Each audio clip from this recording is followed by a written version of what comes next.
रही है जहां पर अशरफ का साला सद्दाम गिरफ्तार कर लिया गया है। सद्दाम पर था 1 लाख का इनाम। अशरफ के साले सद्दाम को उत्तर प्रदेश एसटीएफ ने दिल्ली के मालवीय नगर से गिरफ्तार किया है। बरेली पुलिस ने सद्दाम पर 1 लाख का इनाम घोषित किया था।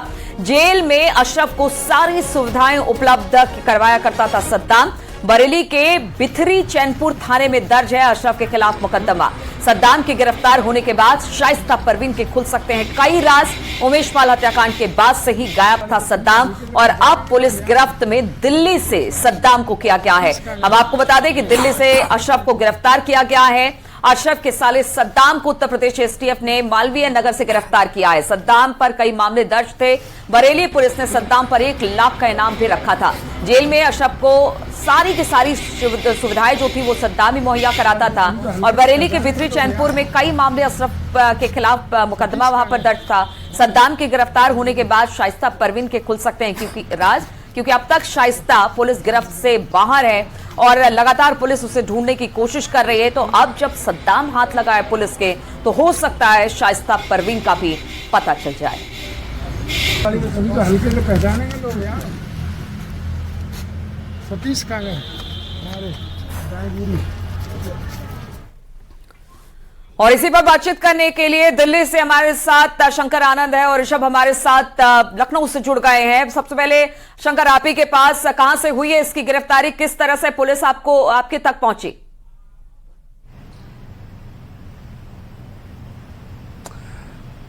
देखिए, उत्तर प्रदेश की एसटीएफ के द्वारा एक बड़ी कार्रवाई को अंजाम देते हुए सद्दाम को साउथ दिल्ली के मालवीय नगर इलाके से गिरफ्तार किया गया है और मालवीय नगर इलाके में पिछले काफी समय से रह रहा था। हालांकि अलग अलग नाम से वो अलग अलग लोकेशन वो चेंज कर रहा था, लेकिन सद्दाम के बारे में यूपी पुलिस की एसटीएफ को पुख्ता जानकारी थी कि वो साउथ दिल्ली या दिल्ली एनसीआर में ही कहीं छुपा हुआ है और इस मामले पर लगातार तमाम मुखबिर को भी एक्टिव किया गया था और उसके बाद तमाम सबूतों को इकट्ठा किया जा रहा था। हालांकि सद्दाम की अगर बात करें तो सद्दाम बेहद शातिर है और शातिर होने के साथ साथ पिछले कुछ समय पहले, कुछ महीनों पहले उसने कई अपनी तस्वीरें सोशल मीडिया पे वायरल किया था। वो तस्वीरें थी दुबई वाली, यानी कि वो ऐसा बताना चाह रहा था सोशल मीडिया के माध्यम से कि वो दुबई भाग गया है और दुबई में ही छुप के रह रहा है, जिससे कि पुलिस शांत होकर बैठ जाए। लेकिन उत्तर प्रदेश पुलिस बेहद सतर्कता से इस मामले की तफ्तीश कर रही थी और तमाम अपने मुखबिरों को एक्टिव करने के बाद इस मामले में ये पता चला कि सद्दाम का जो लोकेशन है वो साउथ दिल्ली में आ रहा है। उसके बाद साउथ दिल्ली में इलाके में पहुंचने के बाद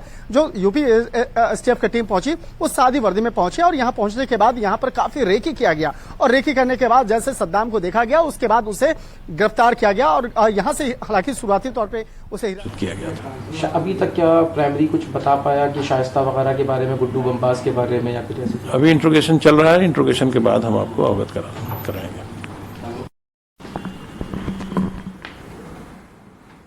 जुड़े हुए हैं ऋषभ मणि। एक बहुत बड़ी कामयाबी पुलिस के लिए माना जा रहा है सद्दाम का पकड़ा जाना। अब अती की पत्नी शाइस्ता परवीन के बारे में भी कई सुराग मिल सकते हैं, कई जानकारियां मिल सकती हैं और ये बताया भी जा रहा है कि अभी इंट्रोगेशन चल रहा है, कई चीजें सामने आएंगी। जी बिल्कुल, देखिए यूपी एसटीएफ इसको तलाश कर रही थी चूंकि 1 लाख का इनामी था अब्दुल समद उर्फ सद्दाम।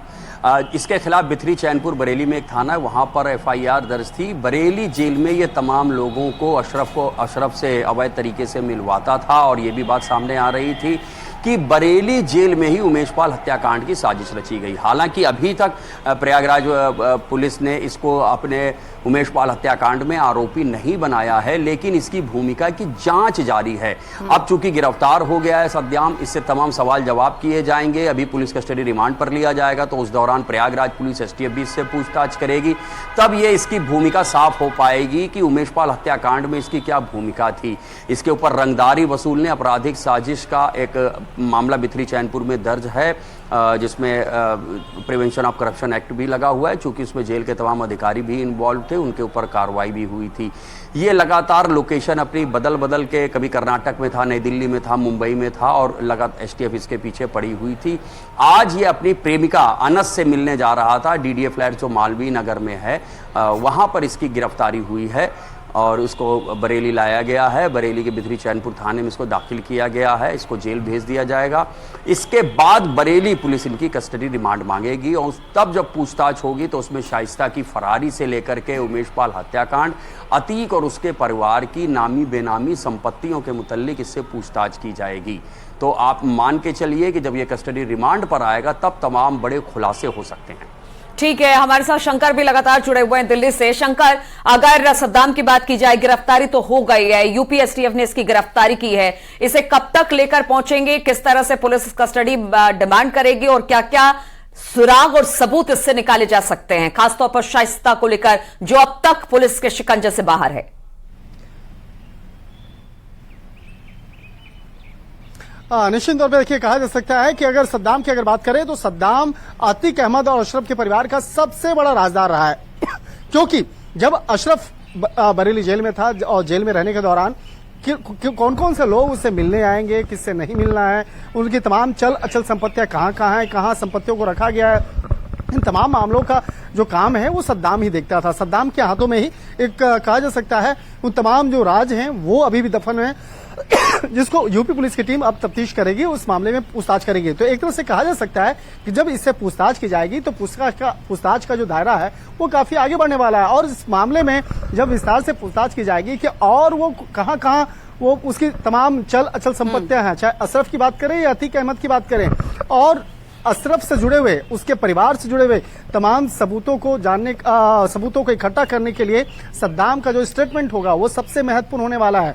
और इसके साथ साथ शाइस्ता किन किन लोगों के संपर्क में है। देखिए, इतना तो स्पष्ट है कि शाइस्ता के बारे में, सद्दाम के बारे में और अतीक अहमद का वो बेटा जो मारा गया उसके बारे में भी जानकारी मिली थी। तमाम जो लोग हैं इसके दिल्ली कनेक्शन की जानकारी मिली थी, यानी कि दिल्ली में कई ऐसी चल और अचल संपत्तियां हैं, कई ऐसे रिहाइश उनके मकान हैं जहां पर इसके छुपे। चलिए ठीक है, बहुत सारे राज सद्दाम के पकड़े जाने के बाद खुलने वाले हैं, अब देखना होगा पूछताछ में क्या कुछ उगलता है सद्दाम। बहुत बहुत शुक्रिया आप दोनों का हमारे साथ जुड़ने के लिए। अब्दुल समद और सद्दाम ये अशरफ का साला है, पूरा मुफ्ती थाना क्षेत्र प्रयागराज का रहने वाला है। जब अशरफ बरेली जेल में बंद था तो ये बरेली में रहकर सारा कार्य अशरफ का देखता था, सारा मैनेजमेंट देखता था, बाहर ज़मीन की खरीद बिक्री भी देखता था। और इसने सभी शूटर्स को ले जाकर बरेली जेल में फेक डॉक्यूमेंट्स पर अशरफ से मिलवाया था। ये शूटर्स लगभग 2.5 घंटे तक बरेली जेल में रहे थे। घटना हो जाने के बाद इसका खुलासा सीसीटीवी फुटेज को खंगालने के दौरान हुआ था। जब ये सारी बातें प्रकाश में आई, इस प्रकरण में बरेली में एक मुकदमा भी कायम है और इसी मुकदमे के तहत इसे गिरफ्तार किया गया है। कौन से मामले में इसने शूटर्स को मिलवाया था? क्या उमेश पाल हत्याकांड या उसको? जी हाँ, उमेश पाल हत्याकांड के सभी शूटर्स को ये लेकर जेल में गया था, जहाँ वो सभी मिले थे अशरफ से और काफ़ी देर तक जेल के अंदर रहे थे। ये सफल ऑपरेशन कहाँ से अंजाम दिया गया, कहाँ से इसको पकड़ा गया, क्या कर रहा था वहाँ पे? ये इस ऑपरेशन को एसटीएफ यूपी की बरेली यूनिट ने पूरा किया है। ये लगातार उसको ट्रैक करने की कोशिश कर रहे थे और दिल्ली के मालवीय नगर क्षेत्र में डीडीएफ फ्लैट से फाइनली इसे गिरफ्तार करने में कामयाबी हासिल हुई, जहाँ ये अपने महिला मित्र के साथ रह रहा था। कितनी बड़ा सफलता मानी जाएगी कि लंबे समय से वांछित चल रहा था? इसके अलावा और भी जो केस से जुड़े हुए अभियुक्त हैं, चाहे वो शाइस्ता परवीन हो या अशरफ की पत्नी हो, उनकी उनकी पकड़ में कितना एक महत्वपूर्ण कड़ी साबित होने वाला है? ये गैंग का बहुत ही इम्पोर्टेंट और ट्रस्टेड मेंबर